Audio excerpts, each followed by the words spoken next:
Tamil Bible Study.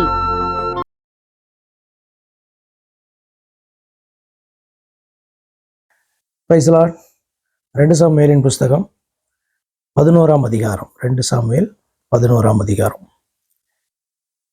மறு வருஷம் ராஜாக்கள் யுத்தத்திற்கு புறப்படும் காலம் வந்தபோது, அதற்கு முன்னாடி என்ன பார்த்தோம் அப்படின்னு சொன்னா, அம்மோன் புத்திரர்களுக்கு விரோதமான அந்த யுத்தம் நடந்தபோது சீரியர்களை பார்த்தீங்கன்னா கூலிக்கு அமர்த்தினான் அந்த அம்மோன் புத்திரர்களுடைய ராஜா. அப்போ ஒரு மிகப்பெரிய யுத்தம்லாம் நடந்தது. சீரியர்கள் அதில் தோற்கடிக்கப்பட்டார்கள். கடைசியில் நம்ம எப்படி வாசிக்கிறோம் 2 சாமுவேல் 10, அப்போது ஆதாரேசரை சேவிக்கிற சகல ராஜாக்களும் தாங்கள் இஸ்ரவேலுக்கு முன்பாக முறியடிக்கப்பட்டதை கண்டு இஸ்ரவேலோட சமாதானம் பண்ணி அவர்களை சேவித்தார்கள். அப்புறம் அம்மோன் புத்திரருக்கு உதவி செய்ய சீரியர் பயப்பட்டார்கள். இப்படி முடிஞ்சிருச்சு. ஆனால் அம்மோன் புத்திரருக்கு விரோதமாய் காணப்படுகிற அந்த பிரச்சனை இன்னும் இஸ்ரவேலர்களுக்கு முடியல. அப்ப மறு வருஷம் ராஜாக்கள் யுத்தத்திற்கு புறப்படும் காலம் வந்தபோது, அப்ப ஒவ்வொரு குறிப்பிட்ட வருஷத்துல குறிப்பிட்ட காலத்துல தான் ராஜாக்கள் யுத்தத்துக்கு போவாங்க. இங்கிலீஷ்ல எப்படி போட்டிருக்கு? NIV அது இந்த ஸ்ப்ரிங்னா வசந்த காலம். இதுல ராஜாக்கள் யுத்தத்திற்கு போகிற காலம் அப்படிப்பட்டிருக்கு. ஏன்னா குளிர்காலத்திலேயோ நல்ல கோடை காலத்திலேயோ மழை காலத்திலேயோ போக முடியாதுல்ல. அப்போ அது ஒரு ராஜாக்களுக்கு காணப்படுகிற ஒரு சம்பிரதாயம் அல்லது எத்திக்ஸ் அப்படின்னு கூட சொல்லலாம்.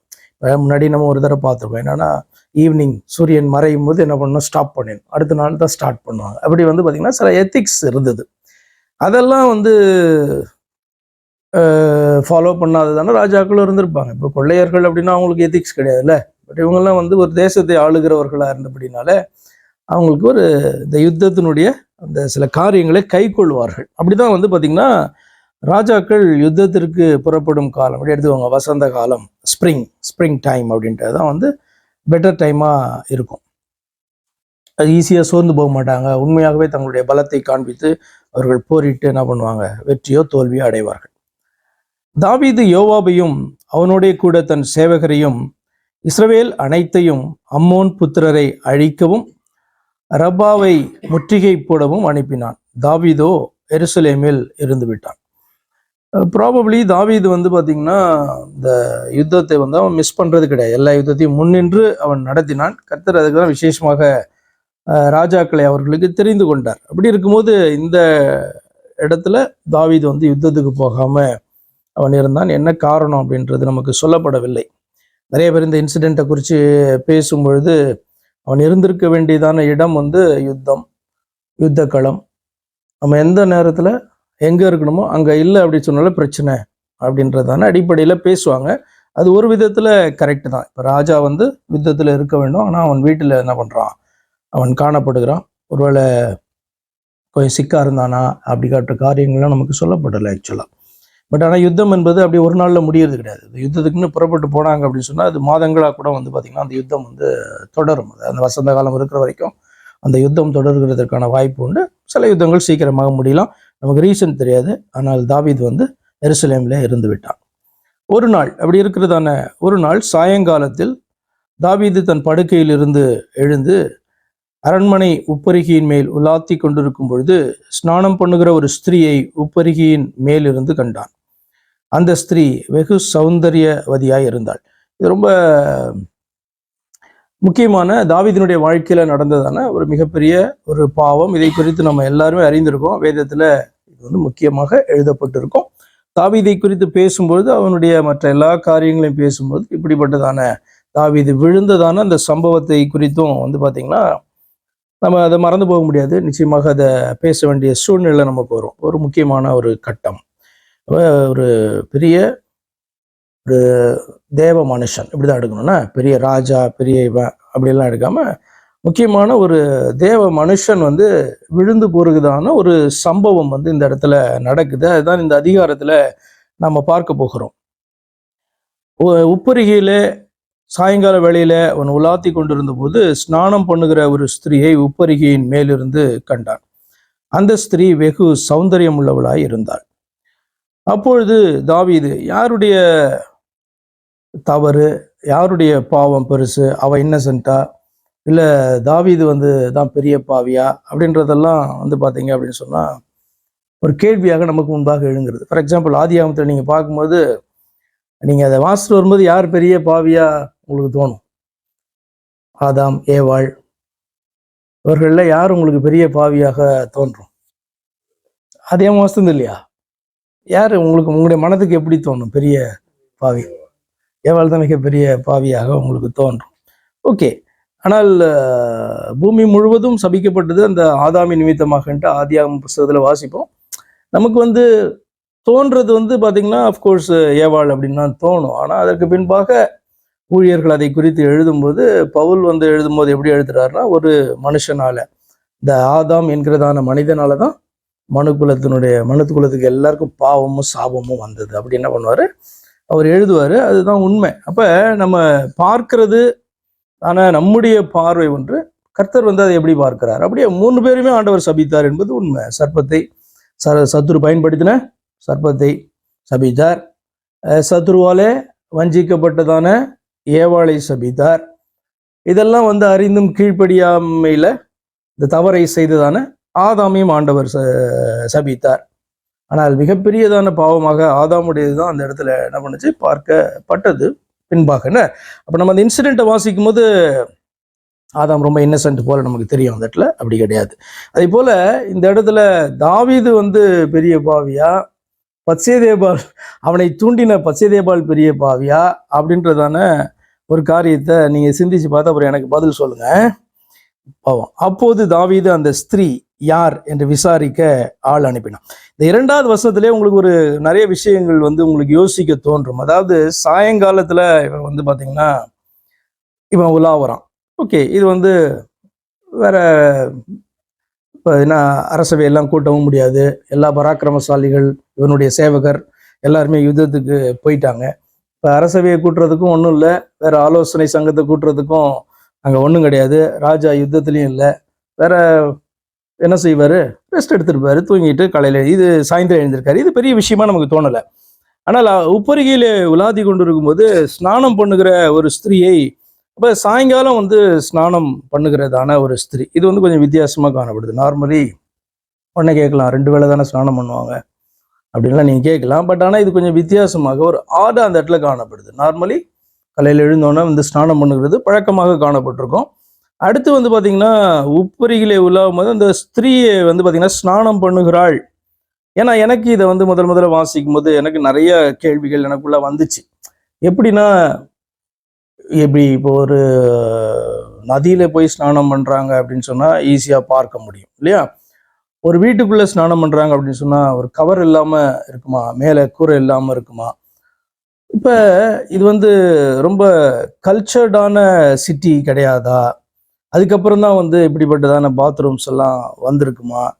அவ எப்படி ஓப்பனாக இருந்திருக்கும்? இல்லைன்னா இவனுடைய அரண்மனை ரொம்ப உயரமா இருந்ததுனால அப்படி பார்க்க முடியாதா? அப்படி நிறைய கேள்விகள் எனக்கு வந்திருக்கு.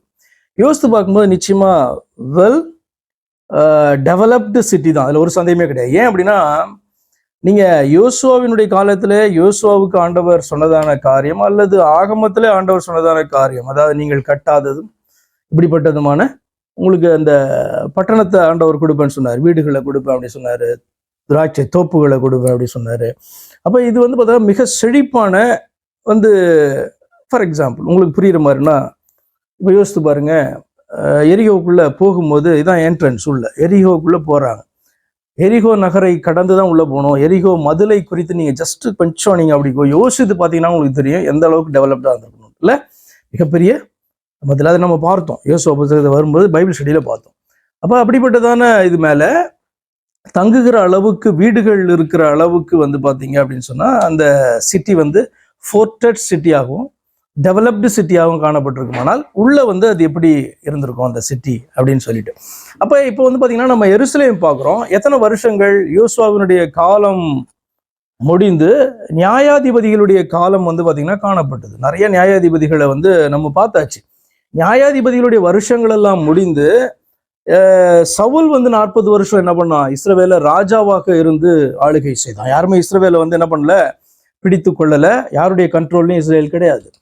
அதே மாதிரி வந்து பாத்தீங்கன்னா இவனுக்கும் இப்போ வந்து ஆல்மோஸ்ட் இவன் சமஸ்த இஸ்ரவேலுக்கும் ராஜாவாகிறதற்கே உங்களுக்கு சில வருஷங்கள் காணப்பட்டதுல மேபி ஒரு 20 வருஷம் எடுத்துக்கோங்களேன். இப்ப இந்த சுச்சுவேஷன் நடக்கும்போது அப்போ ஒரு ஆல்மோஸ்ட் ஒரு 60 இயர்ஸ் வந்து பாத்தீங்கன்னா ஒரு ராஜாவினுடைய கையில அது ஒரு கிங்டமா காணப்படுது. அப்படி இருக்கும்போது எந்த அளவுக்கு டெவலப் ஆயிருக்கும். அப்ப இது வந்து பாத்தீங்கன்னா உப்பருகையிலேருந்து பார்க்கும்போது ஸ்நானம் பண்ணுகிற தானே வீட்டில் இருக்கவங்கள பார்க்க முடியுமா அப்படின்றது ஒரு கொஸ்டின்.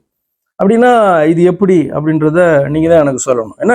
அப்ப இவ வந்து பாத்தீங்கன்னா ஆக்சுவலி மாடஸ்டா வந்து காணப்பட்டிருக்கணும். எப்படி இவளை குறித்து சொல்லப்பட்டிருக்குன்னா, அந்த ஸ்திரீ வெகு சௌந்தரியம் உள்ளவளாய் இருந்தாள், ரொம்ப அழகானவளா இருந்தா. அழகா இருக்கிறது வந்து பாத்தீங்கன்னா பாக்கியமா இருக்கலாம். ஆனால் அதே நேரத்துல அழகு அதிகமா இருந்தா என்ன பண்ணணும்? அழகு அதிகமா இருந்தா இன்னும் ஜாக்கிரதையா இருக்கணும், அதிகமா ரிவீல் பண்ணக்கூடாது. இப்போ ஃபார் எக்ஸாம்பிள் பவுல் ஒரு இடத்துல அறிவு இருமாப்பை உண்டாக்கும் அப்படி சொல்றாரு. இப்போ ஒருத்தருக்கு அறிவு ரொம்ப அதிகமா இருக்குன்னு வச்சுக்கோங்க. அப்ப அறிவு அதிகமா இருந்தான்னு பண்ணணும், ரொம்ப அமைதியா அடக்கி வாசிக்கணும் அப்படி சொல்லுவாங்கல்ல. அறிவு ரொம்ப அதிகமா இருந்தா அடக்கி வாசிக்கணும். என்னுடைய அறிவை நான் போய் காமிப்பேன் எல்லாத்தையும், நான் தான் பயங்கர புத்திசாலி அப்படின்னு சொல்லிட்டு பெருமை பாராட்டுறதுக்காக அந்த அறிவு கிடையாது, அப்படித்தானே? அதே மாதிரி அழகு என்பது பாத்தீங்க அப்படின்னு சொன்னா ஒரு ஸ்லாக்கியமா இருக்கலாம். அது வந்து ஒண்ணும் பண்ண முடியாது. சிலர் வந்து அழகா இருப்பாங்க, சிலர் நார்மலா இருப்பாங்க. இது வந்து பாத்தீங்கன்னா பிறப்பின் அடிப்படையில வருகிறதான காரியம். ஓகே, அது ஒரு பிளெஸ்ஸிங் அப்படின்னு எடுத்தால் கூட அதிக அழகை வந்து ரிவீல் பண்றதான ஒரு காரியம். ஏன்னா நார்மலா அழகே வந்து அட்ராக்ட் பண்ணும், அதை இன்னும் அதிகமா வந்து நான் ரிவீல் பண்ணுவேன் அப்படின்றது வந்து பாத்தீங்க அப்படின்னு சொன்னா ஒரு நல்ல ஆட்டிடியூட் கிடையாது. நான் சொல்ல வர்றது புரியுதா உங்களுக்கு? They have to be modest. இப்ப பவுல் வந்து பாத்தீங்கன்னா தீமோத்தேயுக்கு எழுதும்போது சொல்லுவாரு, தகுதியான வஸ்திரத்தை என்ன பண்ணணும்? ஸ்திரீகள் வந்து அலங்காரத்தை குறித்து பேசி கொண்டு வரும்போது தகுதியான வஸ்திரத்தை அவர்கள் உடுத்த வேண்டும் சொல்லுகிறதற்கான காரணம் என்ன அப்படின்னு சொன்னா, நீங்க வந்து பாத்தீங்கன்னா மற்றவர்களை ஈர்க்கிறதற்கு, ஃபார் எக்ஸாம்பிள் அழகா இருக்கிறவங்க ஸ்பெசிஃபிக்கா, ஃபார் எக்ஸாம்பிள் பச்சைதேபாலை போல ஒரு ஒரு ஸ்திரீ ஆட்டோமேட்டிக்காவே வந்து பாத்தீங்க அப்படின்னு சொன்னா இச்சையோட பார்க்கிறவர்கள் எல்லாம் ஈர்க்கப்படுவார்கள், ரொம்ப சிம்பிளா. ஆனா ஒரு மாடஸ்ட்னா என்ன அப்படின்னு சொன்னா ரொம்ப ரிவீல் பண்ணாததான ஒரு ட்ரெஸ்ஸிங் காணப்பட்டுச்சு. ஃபார் எக்ஸாம்பிள் இவ குளிக்கிறா, இவ எப்படி ஈவினிங்ல வந்து இவ குளிக்கிறத வந்து மேல இருந்து பாக்குறான் அப்படின்றது ஒரு பெரிய கொஸ்டின். அப்போ வந்து எந்த இடத்துல குளிக்கிறா என்ன அப்படின்லாம் நமக்கு தெரியல. இது வந்து பாத்தீங்கன்னா அவளுடைய பக்கத்தினுடைய காரியத்தை நான் பேசுகிறேன். அடுத்து வந்து பாத்தீங்க அப்படின்னு சொன்னா தாவீது ராஜா வந்து பார்த்துட்டு 3ஆம் வசனத்துல, அப்போது தாவீது அந்த ஸ்திரீ யார் என்று விசாரிக்க ஆள் அனுப்பினான். அவள் எலியாமின் குமாரத்தையும் ஏத்தியனான உரியாவின் மனைவியுமாகிய பத்சேதேபாள். சரி, இவ குளிக்கிறத பார்த்துட்டான், ரொம்ப வெகு சௌந்தரியம் உள்ளவளாய் காணப்பட்டாள். தாவீது வந்து ஈர்க்கப்பட்டான் அப்படின்னு சொல்லும்போது இப்போ அவளுடைய பக்கத்தை பார்த்துட்டோம். இப்போ தாவீதனுடைய பக்கத்தை பார்க்கும் பொழுது தாவீது வந்து ஒரு சாதாரண ஒரு மனுஷன் கிடையாது. என்ன அப்படின்னு சொன்னா ராஜா அப்படின்றதெல்லாம் விட்டுருங்க. என்ன, இவன் வந்து பாத்தீங்கன்னா ஒரு தேவ மனுஷன். ஆக்சுவலா தேவ மனுஷன், உள்ளுக்குள்ளே காணப்படுகிறதான எல்லா பிரஜைகளையும் ப்ரொடெக்ட் பண்ண வேண்டியவன் அவன், இல்லையா? அப்ப அப்படி இருக்கும்போது தாவீதுக்குன்ட்டு வந்து பாத்தீங்கன்னா சில குவாலிட்டிஸ் வந்து காணப்படுகிறது. அந்த குவாலிட்டிஸ் மீறி வந்து பாத்தீங்கன்னா தாவீதினுடைய இச்சை அந்த இடத்துல கிரியை செய்ய ஆரம்பிக்கிறபடினாலே என்ன பண்றான், அவ யார் என்று சொல்லி அவன் விசாரிக்கிறான். எதற்கு விசாரிக்கிறான்னு உங்களுக்கு அதுக்கப்புறம் தெரியும் பாருங்க.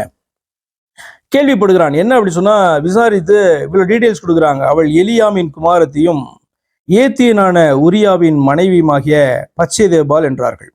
அப்பொழுது தாவீது ஆள் அனுப்பி அவளை அழைத்து வர சொன்னான்.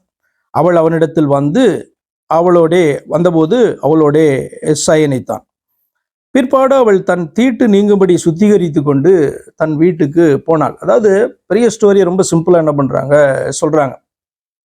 ஃபார் எக்ஸாம்பிள் கிரியேஷனை குறித்து நீங்க வாசிக்கும் போது ரொம்ப சிம்பிளா வந்து ஆதியாகமம் 1 அதிகாரத்துல சொல்லிட்டு 2ஆம் அதிகாரத்துல அதனுடைய எக்ஸ்பிளனேஷன் கொஞ்சம் அதிகமா கொடுக்கப்படும். இது வந்து பாத்தீங்கன்னா நார்மலா நீங்க வந்து ரைட்டிங்ஸ்ல சொல்றதுதான். ஃபர்ஸ்ட் விஷயத்தை சொல்லிட்டு அதுக்கப்புறம் அதை வந்து எக்ஸ்பிளைன் பண்ணுகிறதான காரியம். அது வேதத்திலையும் அப்படி உண்டு, கிரியேஷன்லயே கூட நீங்க அதை பார்க்கலாம். அதே போல நடந்ததான காரியம். அவளை வந்து அழைத்து அனுப்புறான், அவ வரா. ஆக்சுவலா வந்து என்ன பண்ணிருக்கலாம், அவ வந்து ப்ரொட்டஸ்ட் பண்ணதாகவோ எதிர்த்ததாகவோ வரமாட்டேன் என்று சொன்னதாகவோ ஃபோர்ஸ் பண்ணப்பட்டதாகவோ இந்த இடத்துல நம்ம என்ன பண்ணல, பார்க்கல. ஆனால் ஒரு காரியம் சொல்லப்படுகிறது. என்ன அப்படின்னு சொன்னா, அழைத்து வர சொன்னான். அவள் அவனிடத்தில் வந்தபோது அவளுடைய சயனிதான், அதாவது விபச்சாரம் நடந்தது, வேசித்தனம் நடந்தது. பிற்பாடு அவள் தன் தீட்டு நீங்கும்படி சுத்திகரித்து கொண்டு தன் வீட்டுக்கு போனார். இது வந்து அழைத்து வரப்பட்டோன்னே வந்து பாத்தீங்கன்னா ஒரு தடவை முடிந்துட்டு போகிறதான காரியம் கிடையாது. ஏன்னா அவருடைய ஹஸ்பண்ட் வீட்டில் கிடையாது, தனியாக இருக்கிறான்ட்டு தெரியும். ஏன்னா எலியாபு வந்து பார்த்தீங்கன்னா சண்டைக்கு அவரும் போயிருப்பார், உரியாவும் வந்து சண்டைக்கு போயிருப்பார். இப்போ வந்து பார்த்தீங்க அப்படின்னு சொன்னால் அவள் வந்து தனியாக இருக்கா. அந்த சான்ஸை வந்து பார்த்தீங்கன்னா தாவீது வந்து பயன்படுத்துகிறான். இப்போ கொஸ்டின் வந்து பார்த்தீங்கன்னா, நம்ம இதில் யாரை ப்ளேம் பண்ணுவீங்க? இதில் யாருடைய குற்றம் இது அப்படின்ட்டு ப்ளேம் பண்ண முடியும்? எல்லாருடைய குற்றமும் இல்லையா? இவங்க 2 பேருடைய குற்றம் என்ன அப்படின்னு சொன்னா, அவள் எதிர்த்திருக்கலாமான்னா நிச்சயமா எதிர்த்திருக்கலாம். ஏன் அப்படின்னு சொன்னா, தாவீது வந்து நிச்சயமாக கர்த்தருக்கு பயந்தவன். அப்ப எதிர்த்து நின்றிருந்தால் தாவீது வந்து பாத்தீங்கன்னா நிச்சயமா ஃபோர்ஸ் பண்ணியிருக்க மாட்டான். நான் அப்படி ஃபீல் பண்றேன். எதிர்த்து இருந்தால் தாவீது ஃபோர்ஸ் பண்ணியிருக்க மாட்டான் அப்படின்ட்டு என்ன பண்றேன், நான் ஃபீல் பண்றேன். உங்களுக்கு வேற மாதிரி தோணலாம், இவன் கிங்கா இருக்கிறபடினால வெரி பவர்ஃபுல், எப்படியா இருந்தாலும் என்ன பண்ணியிருப்பான், அவள் மேல இச்சையோடு கூட அவளை கொண்டு வந்திருப்பான் அப்படின்ட்டு நீங்க வந்து நினைக்கலாம். பட் அவள் வந்து எதிர்த்து நின்றிருந்தால் இந்த காரியம் நடந்திருக்காது அப்படின்ட்டு நான் வந்து நினைக்கிறேன். உங்களுடைய இதை வந்து நீங்க அப்படியே மனதிலேயே வைத்துக் கொள்ளுங்க. அப்ப இது அவளுடைய பக்கம் வந்து பாத்தீங்கன்னா, இந்த குற்றம் ரிவீல் பண்ணா, அட்ராக்ட் பண்ற மாதிரி நடந்துகிட்டா, அடுத்தது ராஜா கூப்பிட்டு அனுப்புறான்னு எந்த நோக்கத்துக்காக கூப்பிட்டு அனுப்புறான்னு தெரியும். இல்ல தெரியலனாலும் ராஜாட்ட வந்ததுக்கு அப்புறமா என்ன நோக்கம்னு அறிந்திருக்கலாம். அப்போ வந்து பாத்தீங்கன்னா இவ என்ன பண்ணிருக்கலாம், இதுக்கு உடன்படாம இருந்திருக்கலாம். ஆனால் அவள் உடன்பட்டாள் என்பது அவளுடைய பக்கம். ஆனால் தாவீது ராஜா அவளோடு கூட விபச்சாரம் பண்ணதற்கு அவள் ரொம்ப அழகாய் காணப்பட்டாள், ரிவீல் பண்ணா, அட்ராக்ட் பண்ற மாதிரி இருந்தது. தாவீது ராஜா உண்மையிலே ஈர்க்கிறதற்காக அவருடைய காரியத்தை பண்ணா. எப்படிதான் நீங்க சொன்னாலும் தாவீது ராஜா பண்ணது வந்து பாத்தீங்கன்னா மிகப்பெரிய பாவம். தன்னுடைய ரெஸ்பான்சிபிலிட்டியை மீறுகிறான், கர்த்தருடைய கற்பனைகளை அவன் மீறுகிறான். அடுத்து வந்து பாத்தீங்க அப்படின்னு சொன்னா, இந்த விபச்சாரத்துக்கு முன்பாக இருதயத்துல என்ன வந்திருக்கணும், அவளை அங்க பார்த்த போதே இருதயத்துல வந்து பாத்தீங்கன்னா அந்த விபச்சார எண்ணம் வந்தபடினால்தான் என்ன பண்றான், அவளை அவன் அழைத்து அனுப்புகிறான். அப்ப இந்த விபச்சாரம் என்பது, வேசித்தனம் என்பது முதலாவது ஹார்ட்ல வந்து பாத்தீங்கன்னா அந்த மைண்ட்ல வந்து காணப்படுகிறதான ஒரு காரியம். அதை வந்து தன்னுடைய பவர்னால அவன் என்ன பண்றான், செயல்படுத்திட்டான் அப்படின்றது காரியம். அப்ப பிளேம் பண்றதுன்னா 2 பேரையும் தான் என்ன பண்ணணும், பிளேம் பண்ணணும். ஆனா நீங்க வேதத்துல இப்ப பாப்பீங்க, பச்சை தேபால் ஸ்பெசிஃபிக்கா இதுல வந்து பிளேம் பண்ணவே பட்டிருக்க மாட்டா. அவ வந்து ஒரு இன்னசென்ட் கேரக்டரை போல வந்து பாத்தீங்கன்னா அவளுடைய கேரக்டர் வந்து காண்பிக்கப்பட்டிருக்கும். தாவீது தான் வந்து பாத்தீங்கன்னா இதற்கான சகல தண்டனையும் அனுபவிக்கிறவனாக நம்ம வந்து வேதத்துல நம்ம பார்ப்போம். ஆனால் 2 பேர் மேலேயும் வந்து பாத்தீங்கன்னா இது வந்து தவறு இருந்தது என்பதுல சந்தேகமே கிடையாது. சரி, ஓகே. அடுத்து 4வது வசனத்தோட 2வது பகுதி, பிற்பாடு அவள் தன் தீட்டு நீங்கும்படி சுத்திகரித்து கொண்டு தன் வீட்டுக்கு போனாள் அப்படின்றது இங்கிலீஷ்ல எப்படி இருக்கு? இதை எப்படி நீங்க வந்து பாத்தீங்கன்னா இது ஒரு வேசித்தனம் முடிஞ்சவன கிளீன் பண்ணிட்டு போயிட்டாங்க அப்படின்ற மாதிரி வந்து பாத்தீங்கன்னா இதுல தமிழ்ல காணப்படுது. ஆனா நிச்சயமா அது மீனிங்லெஸ் அப்படி சொல்லப்பட்டுச்சுன்னா. வாசிங்க, தைரியமா வாசிங்க. ஏன்னா பைபிள் ஸ்டடி தானே, அதனாலதான் உங்களுக்கு நான் பேசுறதெல்லாம் ஒரு மாதிரி இருக்கும், என்னடா இதெல்லாம் டச் பண்றாங்களே அப்படின்ட்டு. பைபிள் ஸ்டடி மந்த்லி அன்கிளீன்னஸ் கிளீன் பண்ணிட்டு போனா அப்படின்னு இருக்கும்.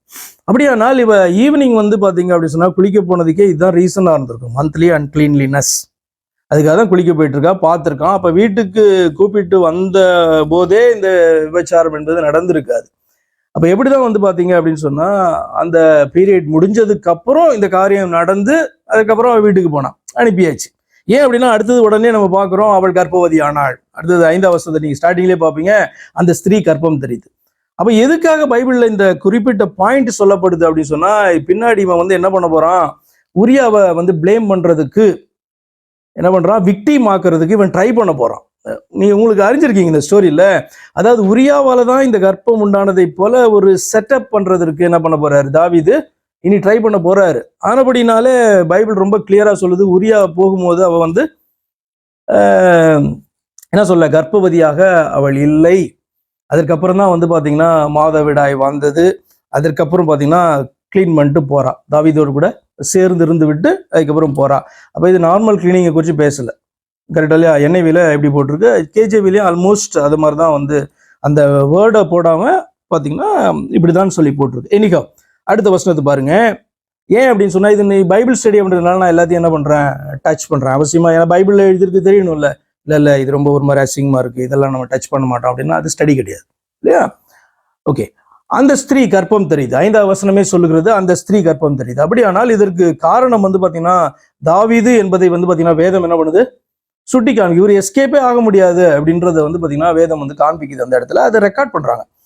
தான் கர்ப்பவதி என்று தாவீதுக்கு அறிவிக்கும்படி ஆள் அனுப்பினாள். ஏன் அப்படி அனுப்புறான்னா, இதுக்கு காரணம் உரியா கிடையாது, நீதான் அப்படின்றது தாவீதுக்கு தெரியணும். ஆள் என்ன பண்றா, அனுப்புறா, மெசேஜ் அனுப்புறா. அப்போது தாவீது, ஏத்தியனாகிய உரியாவை என்னிடத்தில் அனுப்பு என்று யோவாபின் அண்டைக்கு ஆள் அனுப்பினான். அப்படியே யோவாப் உரியாவை தாவீதின் இடத்துக்கு அனுப்பினான். உரியா பத்சேபாளுடைய ஹஸ்பண்ட். அவன் பராக்கிரமசாலிகள் எல்லாம் எங்க இருக்காங்க, யுத்தத்தில் இருக்காங்க. முதலாவது நான் இந்த இந்த இவங்களை குறித்து சொல்லிடுறேன். இப்போ எந்த இடத்துல வரும் அப்படின்னு சொன்னா, 2 சாமுவேல் 23ஆம் அதிகாரம் 23வது வசனம் பாருங்க. 30 பேரிலும், யார் 30 பேர் அப்படின்னு சொன்னா, இந்த பராக்கிரமசாலிகள், அவனோடு கூட இருந்த பராக்கிரமசாலி 30 பேரிலும் இவன் மேன்மை உள்ளவன், ஆனாலும் அந்த முந்தின பேருக்கு இவன் சமானமானவன் அப்படின்னு லிஸ்ட் பண்ணிட்டே வராங்க. அந்த லிஸ்ட் பண்ணிட்டே வருகிறவர்கள்ல உரியா பாத்தீங்கன்னா அந்த கடைசியா சொல்லப்பட்டிருக்கு, ஏத்தியனாகிய உரியா என்பவர்களே ஆக 37 பேர் என்று சொல்லி பார்க்கிறோம். இது ஒண்ணு. அடுத்தது அதிலே பாருங்க, 34வது வசனத்துல மாகாத்தியனின் குமாரனாகிய அகாஸ்பேயின் மகன் எலிபேலேத், கீலோனியனாகிய அகிதோப்பேலின் குமாரன் எலியாம். அகிதோப்பேல், எலியாம் 2 பேரும் ஞாபகம் வச்சுக்கோங்க. இப்ப நம்ம எலியாம பார்த்தோம்ல, யார் இவ பத்சேபாள் அப்படின்னு சொன்னா, 3வது வசனம், 11ஆம் அதிகாரம் 3வது வசனம், எலியாமின் குமாரத்தி. அப்ப இந்த 30 பராக்கிரமசாலிகளிலே ஒருவனான எலியாம் யாருன்னா, அகித்தோப்பேலின் குமாரனாகிய எலியாம். 39 வசனம், உரியா ஹஸ்பண்ட் பாத்தீங்கன்னா 30 பராக்கிரமசாலிகள்ல ஒருவர். எல்லாம் close friends of king David. ஆக்சுவலா யாரு, உரியாவும் சரி, பத்சேபாளுடைய தகப்பனாகிய எலியாமும் சரி. 34வது வசனம் சொல்லுகிறது. 2 சாமுவேல் 15ஆம் அதிகாரத்துக்கு போங்க, 12வது வசனம். அப்சலோம் பலிகளை செலுத்தும் போது தாவீதின் ஆலோசனைக்காரனாகிய அகிதோப்பேல் என்னும் கீலோனியனையும் அவன் ஊரான் ஆக்கிய கீலோவிலிருந்து வரவழைத்தான். அப்படியே கட்டுப்பாடு பலத்து ஜனங்கள் அப்சலோம் இடத்தில் திரளாய் வந்து கூடினார்கள். அதுக்கப்புறம் எங்க இருக்கு இவனுடைய ஆலோசனை எப்படி இருக்கும் அப்படின்ட்டு 16:23 பாருங்க. அந்நாட்களில் அகிதோப்பேல் சொல்லும் ஆலோசனை தேவனுடைய வாக்கை போல இருந்தது. அப்படி அகிதோப்பேலின் ஆலோசனை எல்லாம் தாவீதுக்கும் இருந்தது, அப்சலோமுக்கும் இருந்தது அப்படி சொல்லி வாசிக்கிறோம்.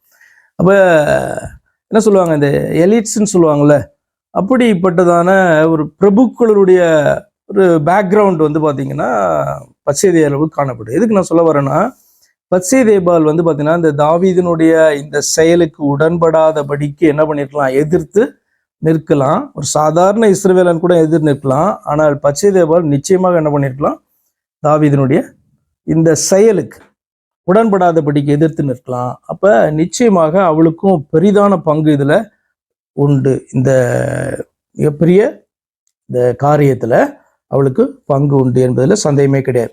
அப்ப இந்த ஏத்தியன் ஆகிய உரியாவை என்னிடத்துல அனுப்பு என்று சொல்லி யோவாபுக்கு என்ன பண்றான், செய்தியை அனுப்புறான். நம்ம 11ஆம் அதிகாரம் 6வது வசனத்துக்கு வந்துட்டோம். உரியா அவனிடத்தில் வந்தபோது தாவீது அவனை பார்த்து, ஏன்னா நீங்க இதுல முதல்ல தர நீங்க இப்படி வாசிக்கும் போது இந்த இன்சிடென்ட்லாம், உரியா ஒரு சாதாரண சேவகன், சாதாரண ஒரு வேலைக்காரனை போல. ஏன் அப்படி சொன்னா, உரியாவும் அந்த மாதிரிதான் பேசுவார். நான் இந்த திண்ணையில நான் படுத்துக்கிறேன், அரண்மனை முற்றத்துல படுத்துக்கிறேன், எல்லாரும் யுத்தத்துல இருக்கும்போது நான் மட்டும் எப்படி என்னுடைய வீட்டுக்குள்ள பிரவேசிக்க முடியும் அப்படிலாம் சொல்லுவார். உங்களுக்கு பாத்தீங்கன்னா ரொம்ப சாதாரண ஒரு மனுஷனை போல இருக்கும். ஆனா அப்படி கிடையாது, வெரி பவர்ஃபுல்லான ஒரு மனுஷன், சந்தேகமே கிடையாது. என்ன மல்யுத்தம் வச்சா மேபி தாவீது அவர் அடிச்சு போட்டுருவாரு அவர் எலியாவை. சொல்றேன் உங்களுக்கு ஒரு உதாரணத்துக்காக நான் சொல்றேன். சாதாரண ஒரு மனிதன் அல்ல அவனும் சரி, பத்சேபாளுடைய தகப்பனும் சரி. ஆனா பாத்தீங்கன்னா எல்லாருமே தாவீதுக்கு க்ளோஸ் அசோசியேட்ஸ், ரொம்பவும் தாவீதை நேசித்ததான இவர்கள் அப்படின்னு சொல்லி பாத்தீங்கன்னா நமக்கு தெரியணும். இப்ப எவ்வளவு பெரிய துரோகத்தை அவன் பண்றான் பாருங்க. 7வது வசனம். ஏன்னா இப்ப பெரிய ஹீரோவா தானே இது வரைக்கும் பார்த்தோம் தாவீதை. எப்படி ஒரு ஹீரோ எப்படி ஒரு சின்ன ஒரு காரியத்தினால கர்த்தருடைய வார்த்தைக்கு விரோதமா பாத்தீங்கன்னா அவன் தன்னை ஒப்பு கொடுக்கும் போது எப்படி அவன் வீழ்கிறான். நம்ம ரொம்ப சிம்பிளா பாத்தீங்கன்னா இஸ் ஃபாலன் அப்படின்னு நம்ம சொல்லிட்டு போயிடுவோம். அது அந்த அந்த வீழ்ச்சியை பார்த்தீங்க அப்படின்னு சொன்னா அவன் ஒரு வில்லனா மாறுறான் அப்படின்றத நம்ம பார்க்குறோம். இதான் பாவம் செய்து விழும் பொழுது எல்லாருடைய நிலையும் பாத்தீங்கன்னா அப்படிதான் காணப்படுது. பட் பார்க்கலாம். உரியா அவனிடத்தில் வந்தபோது தாவீது அவனை பார்த்து, யோவாப் சுகமாய் இருக்கிறானா? ஜனங்கள் சுகமாய் இருக்கிறார்களா? யுத்தத்தின் செய்தி நற்செய்தியா என்று விசாரித்தான். இந்த வார்த்தைகள் எல்லாம் நீங்க பாத்தீங்க அப்படின்னு சொன்னா ரொம்ப இதுவா இருக்கும். நார்மலான வேர்ட்ஸ்ல இப்ப நம்ம ஒருத்தரை பார்த்தோம் அப்படின்னு சொன்னா என்ன பண்ணுவோம்? எப்படி இருக்கீங்க, என்ன குடும்பம் எப்படி இருக்கு, எல்லாம் விசாரிச்சுட்டு அப்புறம் நம்முடைய பாயிண்ட்டுக்கு என்ன பண்ணுவோம், வருவோம் நார்மலா. அது தவறு கிடையாது. அதே நேரத்துல உள்ளத்துல வந்து வேற ஒரு பிளானை வச்சுக்கிட்டு நம்ம வந்து அப்படி விசாரிக்கிறோம்னு வச்சுக்கோங்களேன், அப்பயும் எதிரில் இருக்கவங்களுக்கு தெரியாது. இவர் நார்மலா எப்பயும் போலதான் நமக்கு பிரைஸ் லாட் சொல்றாரு, எப்பயும் போலதான் விசாரிக்கிறாரு. ஆனா இவருடைய உங்கள்கிட்ட கான்வர்சேஷன்ல இருக்கிறவருடைய பிளான் வந்து வேற மாதிரி இருக்கும். இது வந்து ஒரு ராஜா வந்து பாத்தீங்கன்னா தன்னுடைய சர்வன்ஸ்ட வந்து விசாரிக்கிறதான இதுதான். ஏன்னா யுத்தத்துல இருந்து என்ன பண்றான், கூட்டம் அனுப்புறான் அப்படின்னா அங்க இருக்கிற செய்தி எனக்கு வேணும். இல்லைனாலும் யோவாப் வந்து பாத்தீங்கன்னா யார் மூலமாவது அப்பப்ப செய்தியை வந்து தாவீதுக்கு ராஜாவுக்கு அனுப்பிட்டு தான் இருக்கணும். இது வந்து நார்மல் புரோட்டோகால் இது. ஆனா இவன் ஸ்பெசிஃபிக்கா உரியாவை வர சொல்லும் போது நிச்சயமா யோவாபுக்கும் விஷயத்தெல்லாம் சொல்லியிருக்க மாட்டான். இப்ப ரெண்டாவது தடவை தான் அந்த விஷயங்கள்லாம் யோவாபுக்கு வந்து தெரிய வரும். இப்போ ஃபர்ஸ்ட் டைம் தெரியாது, உரியாவை அனுப்புறான். உரியாட்ட வந்தோன்னா அவன் கேட்குறான், யோவாப் சுகமா இருக்கிறானா? உங்களுடைய தளபதி வந்து சுகமா இருக்கிறாரா?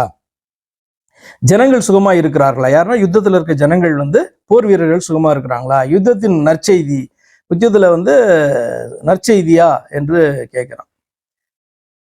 என்ன பதில் சொல்லியிருப்பான்னு உங்களுக்கே தெரியும். அதெல்லாம் போட்டுட்டே வந்தா நல்லா இருக்காது. அதனால படினால பைபிள் வந்து அதெல்லாம் கட் ஷார்ட் பண்ணிட்டு ஸ்ட்ரைட்டா அடுத்து பின்பு பாயிண்ட் வந்தாச்சு. பின்பு அதனால ஒருவருடைய என்ன அப்படின்னா இதெல்லாம் நீங்க படிச்சுட்டு வரும்போது ஒருவருடைய நற்விசாரிப்பை கூட நம்ம வந்து சீரியஸா வந்து எடுக்கக்கூடாது போல சில நேரத்தில். அதே நேரத்தில் பதில் சொல்லாமல் இருக்க முடியாது. இப்போ ஒருத்தர் வந்து எப்படி இருக்கீங்க அப்படின்ட்டு கேட்கும்போது நம்ம வந்து அதை இக்னோர் பண்ண முடியாது. இவன் தாவீது போல கேட்குறானோ அப்படி நினைக்க முடியாது இல்லையா? அதுக்கு நம்ம ரெஸ்பாண்ட் பண்ணி தான் ஆகணும். ஆனால் அதனால தான் ஒருவேளை ஆண்டவர் சொல்றாரு, நம்ம நாசியிலே சுவாசம் உள்ள மனுஷனை.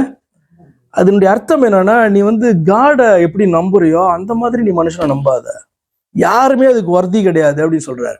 மனுஷங்களை நம்பவே கூடாது அப்படின்ற மாதிரி அர்த்தத்துல ஆண்டவர் சொல்லல. நான் என்னை வைக்கிற ஸ்தானத்துல நீ யாரையுமே வச்சு அந்த நம்பிக்கைன்ற இதுல வைக்காது. கர்த்தரை வந்து பாத்தீங்கன்னா யூ கேன் ட்ரஸ்ட் ஆல்வேஸ். ஏன் அப்படின்னா கர்த்தர் வந்து ஒருபோதும் மாறாதவர், ஒருபோதும் பொய் சொல்லாதவர். புரியுதா உங்களுக்கு? அப்போ வந்து பாத்தீங்கன்னா எப்பயுமே ஆண்டவரை வந்து ட்ரஸ்ட் பண்ணலாம். அவர் நமக்கு செய்தாலும் சரி செய்யலைனாலும் சரி ஆண்டவர் என்ன பண்ணலாம், ட்ரஸ்ட் பண்ணலாம், நம்பலாம். ஆனா மனிதர்கள் அப்படி அல்ல. என்ன காரணத்துக்காக நார்மலா மாற மாட்டாங்க. ஜெனுவினான பீப்புள் வந்து பாத்தீங்கன்னா நார்மலா பொய்யும் சொல்ல போறது கிடையாது, அவங்க மாற போறதும் கிடையாது. ஆனால் எப்ப மாறி இருப்பாங்க, ஏன் மாறி இருப்பாங்க, அதுக்கு பின்னாடி பெரிய ஸ்டோரி இருக்கும். அந்த ஸ்டோரியை ஒவ்வொருத்தரையும் கேட்டு நீ நான் உன்னை நம்புறேன் நம்ப மாட்டேன் அப்படின்னு சொல்ல முடியாது. அப்ப மனிதர்களை வந்து பாத்தீங்கன்னா தெய்வமாக பார்க்கிறத விடணும். அதுக்குதான் அந்த வார்த்தை சொல்லப்பட்டிருக்கு. மனிதர்களை நீ வந்து தெய்வமாக, அதாவது தெய்வத்துக்கு சமமாக பார்க்கிறத நீ விடு.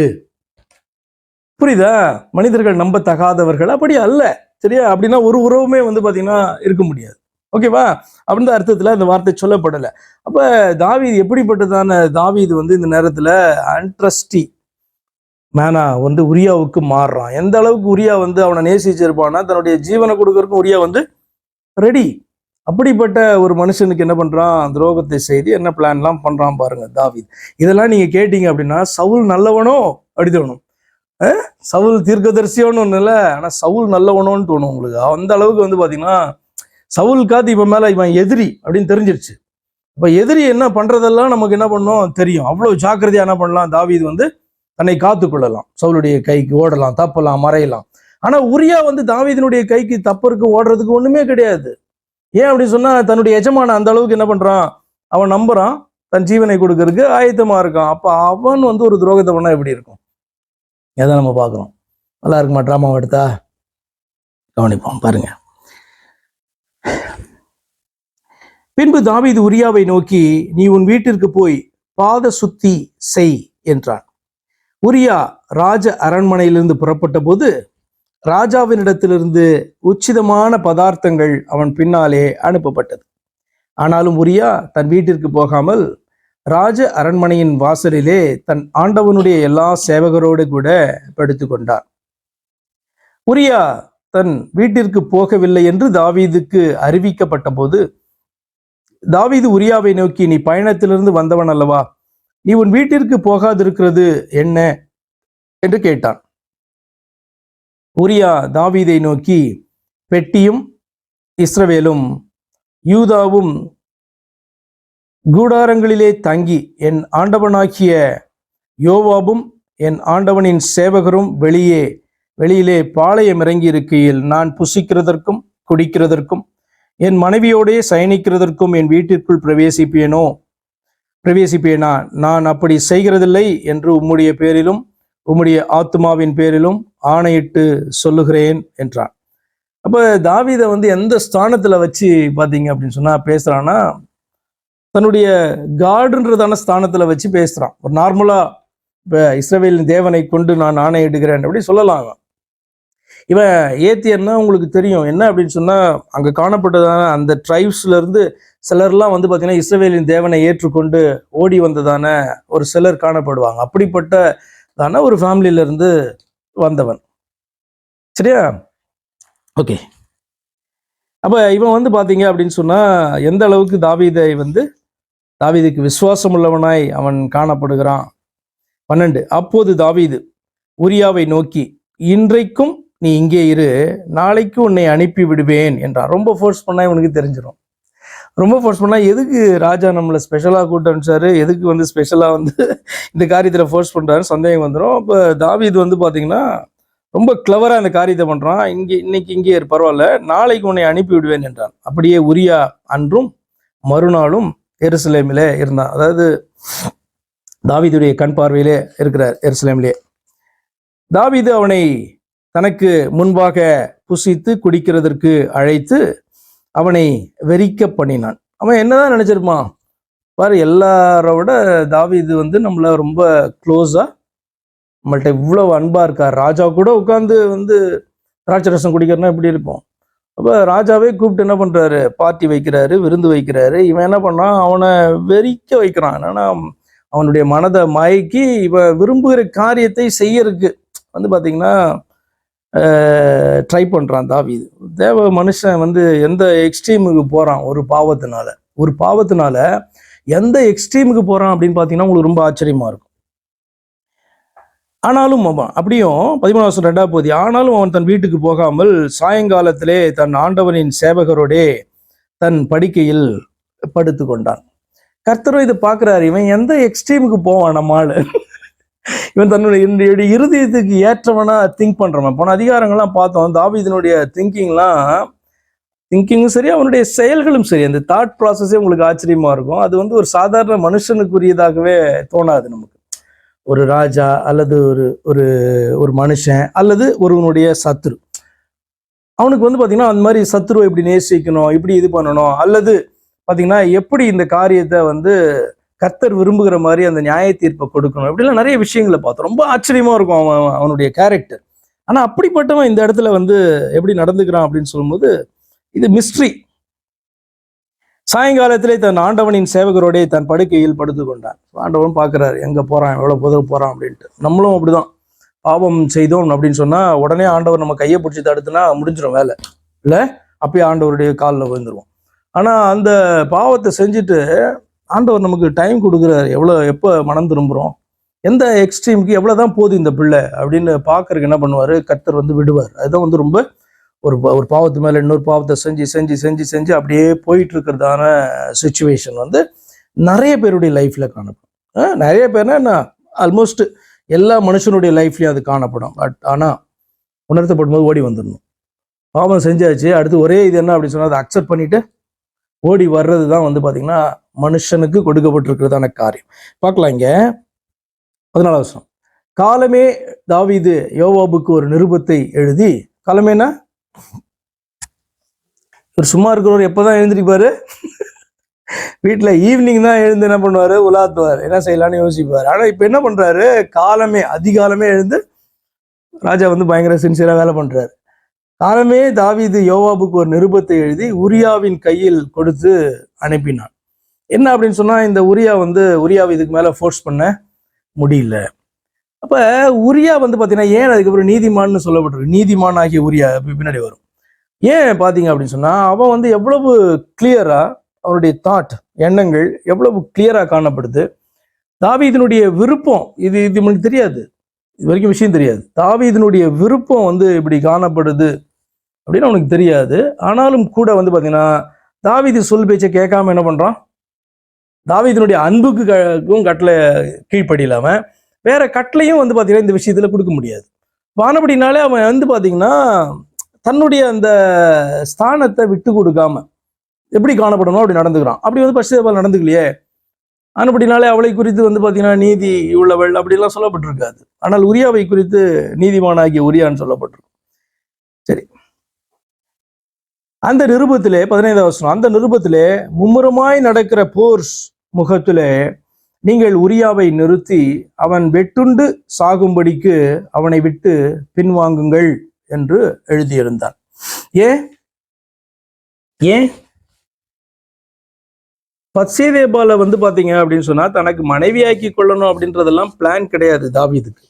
என்னன்னா இச்சி தான், அவளோடு கூட வந்து சேர்ந்தான், பெரிய பாவம் செஞ்சான். ஆனா இப்ப வந்து பாத்தீங்க அப்படின்னு சொன்னா கர்ப்பவதி ஆனபடினால்தான் இப்ப பிரச்சனை. இப்ப கர்ப்பவதி ஆனபடினாலே இந்த விஷயம் வந்து வெளியில எப்படியும் வந்து தெரிஞ்சிடும் இல்லையா. அப்ப அதை மறைக்கிறதுக்காக தான் அடுத்து கொலைக்கு போறோம். இவ்வளவு வந்து மனைவியா எடுத்துக்கொள்ளணும் அப்படிலாம் கிடையாது. இச்சித்து அவளோடு கூட சேரணும், அதுதான் அவனுடைய விருப்பமா இருந்தது. அந்த காரியம் நடந்தாச்சு. ஆனா இப்ப என்ன அப்படின்னு சொன்னா கர்த்தர் வந்து இந்த கர்ப்பவதி ஆகும்படியான ஒரு காரியத்தையும் என்ன பண்றாரு, அனுமதிச்சுட்டார். எப்படி எப்படி இப்ப பாத்தீங்கன்னா அதை வெளியில கொண்டு வரான்றதுக்காக நான் உங்களுக்கு சொல்றேன். இது வந்து ஒருவேளை கர்ப்பவதி ஆகலன்னு வச்சுக்கோங்களேன், இப்ப என்ன மேபி 1 வீக் 1 மந்த் தாவீது கூட ஸ்டே பண்ணியிருந்திருக்கலாம். ஆனால் அவர் கர்ப்பவதி ஆகல அப்படின்னு சொன்னா என்ன ஆயிருக்கும், இது அப்படியே மூடப்பட்டு இருக்கும். இந்த விஷயம் வெளியவே தெரிஞ்சிருக்காது. கடைசி வரைக்கும் இந்த உரியா வந்து ஏமாற்றப்பட்டு கொண்டு இருப்பான். இவங்க 2 பேரும் என்ன பண்ணியிருப்பாங்க, கர்த்தருக்கு முன்பாக இவங்க தங்களை ஏமாத்திட்டே இருப்பாங்க.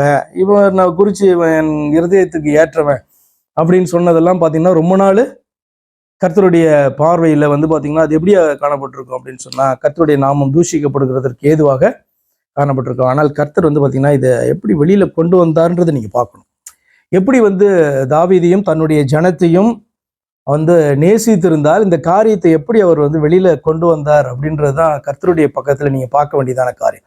இன்னொரு பக்கத்துல நம்ம பாவம் செய்கிறவர்களாக இந்த காரியத்தை நம்ம தான் டேவிட், நம்ம தான் வந்து பத்சேபால் அப்படி நம்ம திங்க் பண்ணோம்னா இதை எப்படி ஆண்டவர் வெளியில கொண்டு மூடி இருக்கலாம், இந்த நிர்வாணத்தை மூடி இருக்கலாம் அப்படி வந்து பார்த்தீங்கன்னா நமக்கு தோணும். ஆனால் கர்த்தர் வந்து பார்த்தீங்கன்னா அதை வந்து ஓப்பன் பண்ணி, இந்த அசிங்கத்தை ஓப்பன் பண்ணி அவர்கள் மனம் திரும்புகிறதற்கான காரியத்தை செய்து அதற்கு பின்பு அவர்கள் என்ன பண்றார், ஆண்டவர் ஆசீர்வதிக்கிறார். அதுதான் தேவன். அது வந்து தேவன் மட்டும்தான் செய்ய முடியும். மனுஷன் என்ன பண்ணுவான், அதை மூடதான் பார்ப்பான். ஆனால் கர்த்தர் வந்து பார்த்தீங்கன்னா அது இமீடியட்டா அந்த காரியத்தை வெளியே கொண்டு வந்தார். அதுதான் 5வது வசனம், அந்த ஸ்திரீ கர்ப்பம் தரித்து தான் கர்ப்பவதி என்று தாவீதுக்கு அறிவிக்கும்படி ஆள் அனுப்பினார். சரி, வருவோம். ஓகே, இப்ப இந்த பிளாட் என்ன, அது 17வது வசனத்துக்கு வந்துருவோம். 16வது வசனம், அப்படியே யோவாப் அந்த பட்டணத்தை சூழ காவல் போட்டு இருக்கையில் பராக்கிரமசாலிகள் இருக்கிறார்கள் என்று தான் அறிந்த இடத்தில் உரியாவை நிறுத்தினான். பட்டணத்து மனுஷர் புறப்பட்டு வந்து யோவாபோடே யுத்தம் பண்ணுகையில் தாவீதின் சேவகராகிய ஜனத்தில் சிலர் பட்டார்கள். அப்படின்னா அடிபட்டு விழுந்தார்கள் அர்த்தம், மரித்தார்கள். ஏத்தியனாகிய உரியாவும் செத்தான். அப்போது யோவாப் அந்த யுத்தத்தின் செய்திகளை எல்லாம் தாவீதுக்கு அறிவிக்க ஆள் அனுப்பி, எப்பயும் போல யூஷுவல் ப்ராசஸ் தான் அது, தான் அனுப்புகிற ஆளை நோக்கி நீ யுத்தத்தின் செய்திகளை எல்லாம் ராஜாவுக்கு சொல்லி தீர்ந்த போது ராஜாவுக்கு கோபம் எழும்பி அவர், நீங்கள் பட்டணத்திற்கு இத்தனை கிட்ட போய் யுத்தம் பண்ண வேண்டியது என்ன, அலங்கத்தில் நின்று எய்வார்கள் என்று உங்களுக்கு தெரியாதா, எருப்பே தேசத்தின் குமாரன் அபிமெலேக்கை கொன்றது யார்? இது உங்களுக்கு தெரியும்ல அந்த ஸ்டோரி, மேல இருந்து இதை போட்டு கொண்டு வா இல்லையா, நியாயாதிபதிகள் வரும். தேபேசிலே ஒரு பெண் பிள்ளை அலங்கத்திலிருந்து ஒரு எந்திர கல்லின் துண்டை அவன் மேல் போட்டதினால் அல்லவோ அவன் செத்தான். நீங்கள் அலங்கத்திற்கு இத்தனை கிட்ட போனது என்ன என்று உன்னோடே சொன்னால் அப்பொழுது நீ உம்முடைய சேவகனாகிய உரியா என்னும் ஏத்தியனும் செத்தான் என்று சொல் என்றான். எப்படி போகுதுன்னு பார்த்தீங்கன்னா உங்களுக்கு ரொம்ப ஆச்சரியமா இருக்கும். ஏன் அப்படின்னா இவன் வந்து நம்ம யோவாபு குறித்து பார்த்துருக்கோம், அவன் ஒரு ஒண்டர்ஃபுல் ஸ்ட்ராட்டஜிஸ்ட், யுத்தத்தை வகுக்கிறது இல்லையா. இவனை குறித்து பார்க்கும்போது அப்படிப்பட்டதான ஒரு யுத்த வீரன், ஒரு தளபதி, அவன் வந்து பார்த்தீங்க அப்படின்னு சொன்னா கொண்டு போய் பக்கத்துல நிறுத்தி தன்னுடைய ஜனங்களுக்கு ரிஸ்க் வர்ற மாதிரி அந்த யுத்தத்தை நடத்தவே மாட்டான். அதே மாதிரி தாவீதும் வந்து பார்த்தீங்கன்னா அவனும் பவர்ஃபுல்லான ஒரு யுத்த வீரன் மாத்திரம் கிடையாது, ஸ்ட்ராட்டஜிஸ், யுத்தத்தை எப்படி வகுக்கணும், எப்படி இது பண்ணணும் அப்படிலாம் தாவீதுக்கும் தெரியும். அப்போ இந்த விஷயத்தை சொன்னோடனே தாவீதுக்கு வந்து பார்த்தீங்கன்னா ஆஸ் அ கிங் மாத்திரம் கிடையாது, யுத்தத்தை செய்கிறவனாக அந்த யுக்திகள் எல்லாம் அறிந்தபடினாலே தாவீதுக்கு உடனே கோபம் வரும் அப்படின்ட்டு யோவாபுக்கு தெரியும். அப்போ அவன் கோவப்பட்டு இதெல்லாம் சொல்லி கேட்டா சொன்ன நீங்க சொல்லணும் என்ன அப்படின்னா, உம்முடைய சேவகனாகிய உரியா என்னும் ஏத்தியனும் செத்தான் என்று சொல்லுன்றான். நடக்குது. அந்த ஆள் போய் பாருங்க, ஒருத்தன் வந்து பாவம் செய்து அந்த பாவத்தை மூட பார்க்கும்போது எப்படி மற்றவர்களையும் வந்து பாத்தீங்கன்னா பாவம் செய்கிறதற்கு அவன் தூண்டுகிறான், அவனோடு கூட வந்து இணைய வேண்டியதா இருக்கு அப்படின்னா உங்களுக்கு ஆச்சரியமா இருக்கும். ஒரு மனுஷனுடைய இச்சை, ஒரு மனுஷி வந்து பாத்தீங்கன்னா செய்ததான காரியம் கடைசியில என்ன ஆகுது அப்படின்னு சொன்னா, இது வந்து ஒரு டீமா வந்து அடுத்தது செயல்படுறதுக்கு ஆரம்பிக்கிறாங்க. அப்போ அதுல யோவாபும் வந்து பாத்தீங்கன்னா அறிந்தோ அறியாமலையோ அதுல வந்து ஒரு பார்ட்டாக ஆக வேண்டியதா இருக்கு. ஆனா ரொம்ப கிளியரா வந்து யோவாபுக்கு வந்து விஷயம் தெரிஞ்சிருக்கு. அதனாலதான் இப்படி வந்து நீ ஆன்சர் பண்ணணும் ராஜாவுக்கு அப்படி சொல்றாரு. 22 வசனம். அந்த ஆள் போய் உட்பிரவேசித்து யோவாப் தன்னிடத்தில் சொல்லி அனுப்பின செய்திகளை எல்லாம் தாவீதுக்கு அறிவித்து, தாவீதை பார்த்து, அந்த மனுஷர் கைமிஞ்சி அவர்கள் வெளியே எங்களுக்கு எதிராக புறப்பட்டு வந்தபோது நாங்கள் பட்டண வாசல் மட்டும் அவர்களை துரத்தினோம்.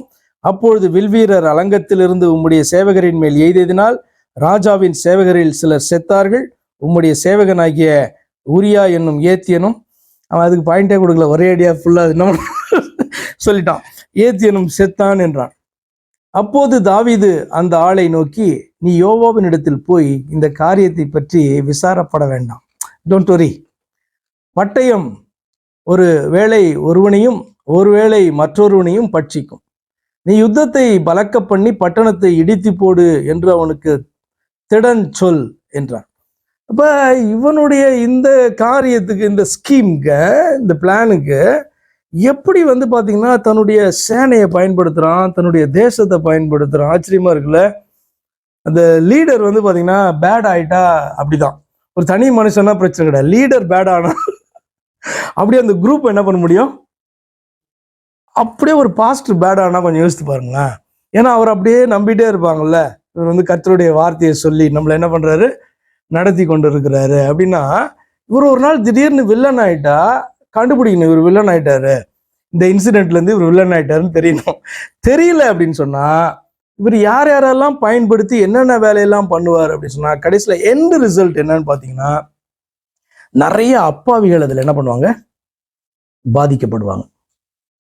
ஏன்னா இவர்கள் எல்லாம் வந்து பாத்தீங்கன்னா ரொம்ப கிரேட் பீப்புள். யாரு, டேவிடும் சரி, இந்த அவன் பேர் என்ன, அவனுடைய தளபதியாகிய யோவாப், அவன் எப்படி எப்படி செய்தி அனுப்பியிருக்கான் அப்படின்னா, தாவீதினுடைய அந்த இருதயம் எப்படி வந்து பேசும், தாவீது இந்த காரியத்தை எப்படி அவன் யோசிப்பான் அப்படின்றது யோவாபுக்கு மிக தெளிவாக தெரியும். ராஜா இந்த காரியத்தை எப்படி எடுப்பாரு, எப்படி யோசிப்பாரு அப்படின்னு தெரிஞ்சதுனால தான் அவ்வளோ அழகா வந்து அந்த ஆள்கிட்ட வந்து அவன் அந்த ஆளை திங்க் பண்ணி என்ன பண்ண முடியாது, ஆன்சர் பண்ண முடியாது. ஆனால் யோவாபுக்கு வந்து தெரியும் தாவீது வந்து இதை எப்படி யோசிப்பாரு, எப்படி ஹேண்டில் பண்ணுவாரு, என்ன கோபப்படுவாரு அப்படின்றது யோவாபுக்கு தெரியும். அப்போ இவங்கெல்லாம் சேர்ந்து என்ன பண்றாங்க, பாவி ஜனங்களை வந்து பார்த்தீங்கன்னா இது பண்றாங்க. சரி, 20 வசனம். தன் புருஷனாகிய உரியா செத்தான் என்று அவன் மனைவி கேள்விப்பட்ட போது அவள் தன் நாயகனுக்காக இழவு கொண்டாடினாள். தெரியாது அது நடிப்பா என்ன அதெல்லாம் நமக்கு தெரியாது. பைபிள் வந்து பார்த்தீங்கன்னா இழவு கொண்டாடினாள்னு போட்டிருக்கு. அது அஃப்கோர்ஸ் அது வந்து சம்பிரதாயம், பாரம்பரியத்தின்படி அந்த காரியம் நடந்திருக்கும். ஆனால் என்ன இழவு கொண்டாடி இருப்பா எனக்கு தெரியல. ஓகே, துக்க நாள் 27. துக்க நாள் சென்ற பின்பு எப்படியா இருந்தாலும் தாவீது வந்து சொல்லி தானே அனுப்பிடுவாரு, சரி பார்த்துக்கலாம், ஒன்றும் கவலைப்படாத, நான் வந்து ட்ரை பண்ணுறேன், எப்படியும் உரியாவை வந்து இதுக்கு விக்டிம் ஆகிருக்கலாம், எல்லாம் வந்து நியூஸ் போயிருக்கும் இல்லையா. அவ கொஞ்சம் ஹோப்பாக இருந்திருப்பா, எப்படியா தப்பிச்சிடலாம், இப்படியே இந்த உறவு போகும் அப்படின்ட்டு. ஆனால் இது நடக்கவே இல்லை அப்படின்னோனையும், உரியா வீட்டுக்கே வரல, அங்கேருந்து அப்படியே போயிட்டான் அப்படின்னோனையும் தாவீது வந்து இந்த பிளான் அவள்கிட்ட ஓப்பன் பண்ணியிருக்கலாம். இல்லை அப்படின்னு சொன்னால் எப்படி நடக்குது அப்படின்னு சொல்லிட்டு வெயிட் பண்ணிட்டு இருந்துப்பான். அப்போ உரியா அங்கே இறந்து போயிட்டான் அப்படின்னு சொன்னால், ஓ எப்படி தோணியிருக்கோம், ஓ கர்த்தரே நம்ம பக்கம் தான் இருக்காங்க, இதுக்கு எல்லாம் வந்து பார்த்தீங்கன்னா குவைட்டாக வந்து விஷயங்கள்லாம் சில நேரத்தில் அப்படி தான் தோணும். என்ன நம்ம போகிற ட்ராக்கே சரியாக இருக்காது, பாவத்தை நோக்கி போயிட்டு இருப்போம், ஆனால் எல்லாம் ஸ்மூத்தாக நடக்கிற மாதிரி இருக்கும். அப்போ வந்து அது ரொம்ப ரொம்ப ஆபத்து. என்ன அப்படி சொன்னா, கர்த்தர் நம்ம பக்கம் இருக்கிறார், நமக்கு துணை செய்கிறார், நம்முடைய ஜெபத்தை கேட்கிறார். இந்த பாவத்திலிருந்து தப்பித்துக் கொள்ளும்படியான, பாவத்திலிருந்து எப்படி தப்ப முடியும்? பாவத்திலிருந்து எப்படி தப்ப முடியும்? மனம் திரும்பினா மட்டும்தான் பாவத்திலிருந்து தப்ப முடியும். அப்பதான் இரக்கத்தை பெற முடியும். வேற வழியே கிடையாது. இல்ல, வேற ஆப்ஷனே ஆண்டவர் அதுக்கு கொடுக்கல. அப்படி இருக்கும்போது எப்படியாவது ஜெபம் பண்ணி பாவத்திலிருந்து தப்ப முடியுமா அப்படின்னு சொன்னா, ஜெபம் பண்ணி தப்ப முடியாது.